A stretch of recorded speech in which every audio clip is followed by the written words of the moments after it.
Thank you for watching, liking, commenting, sharing, and subscribing right now. Hello world, I'm Chris Pirillo, and this is the Locker Note Daily Report, or TLDR for short.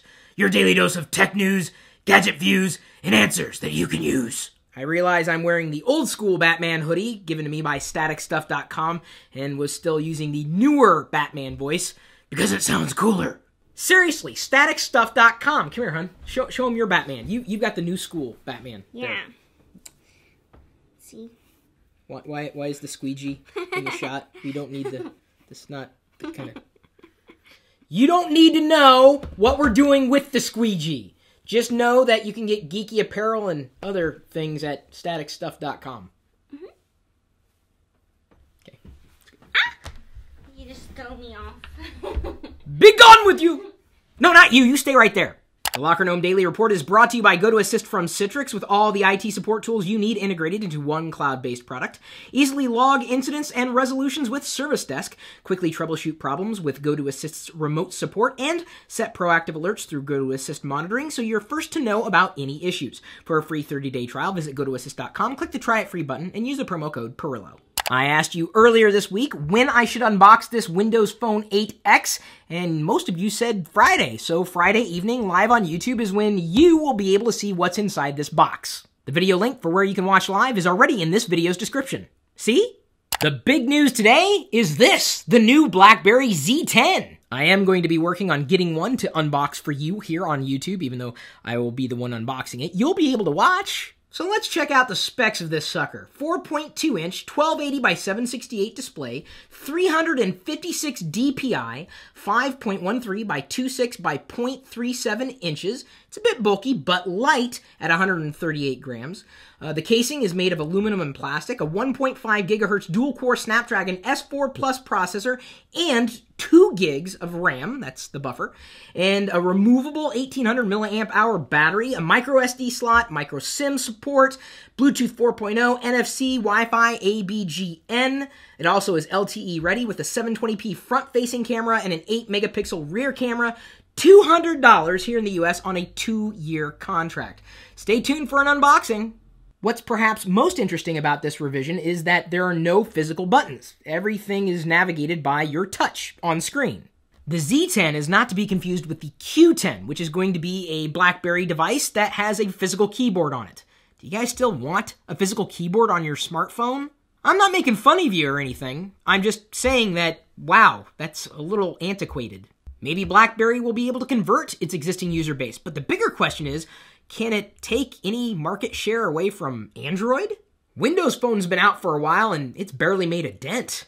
Now, I'm assuming most of my community already has a smartphone in hand. Whatever choice you've decided to make is fine by me.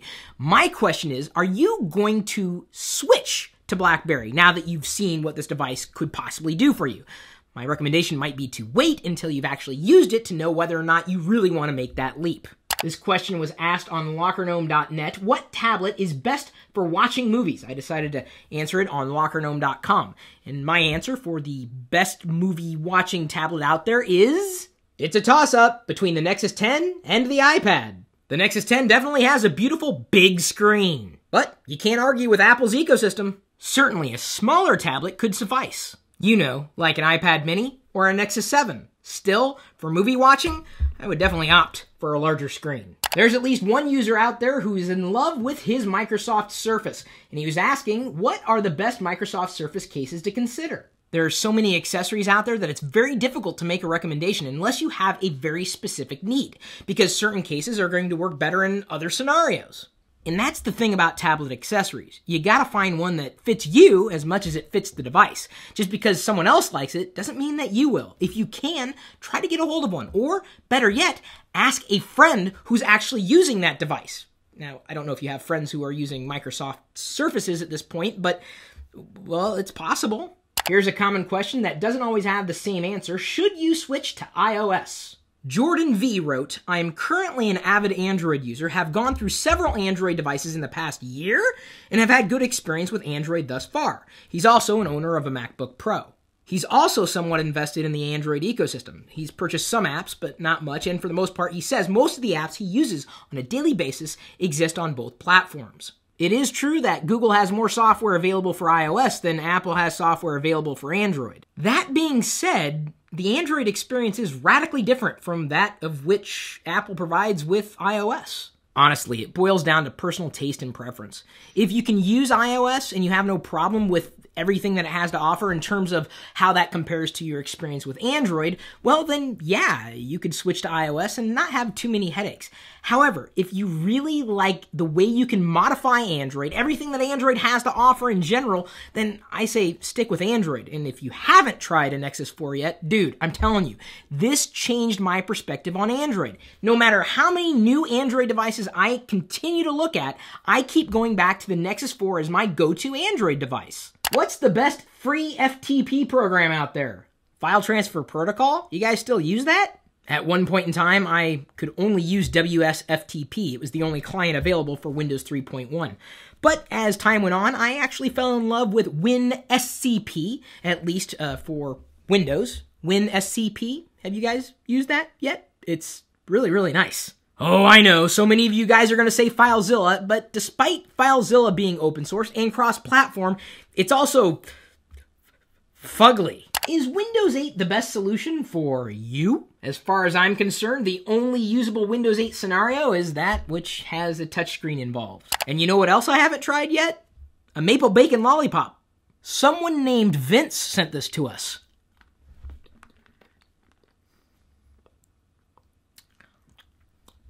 Anyone want the rest? His username on YouTube? Straight Tubbing. Here's your public service announcement for the day. Go ahead and back the I'm Vlogging Here YouTube documentary. Diana and I put a few $100s towards it, and I hope you will too. There's only a few hours left to donate. If you're a fan of vlogging and you love Shay Carl, well, support him. He's almost there, and he needs your help. And maybe with any luck, I'll be in the documentary too. I'm assuming Shay Carl knows who I am. That's a bad assumption. Our question of the day is brought to you by GoDaddy.com. If you want to save money on your next purchase, just email me first, chris@Pirillo.com. I will send you my latest list of coupons. Here we go with another potential leap. Windows Phone 8. Should I make the move? Looks like this guy's an Android user, but he's deciding to make the switch. If you don't have much invested in the Android ecosystem, yeah, sure, Windows Phone 8 may be worth a shot. If most of what you do on a smartphone is browse the web and check email and maybe do a little light social networking, watching YouTube videos like these, well, then any platform would make you happy. Still, we're very appreciative that you are appreciative of the things that we're doing for you. Thanks for liking this video. Thank you for sharing it, because sharing it is more than liking it, it's loving it. So we appreciate the love that you give us so that we can give you love every day in a strictly platonic fashion. So thanks again for sharing. We'll see you later.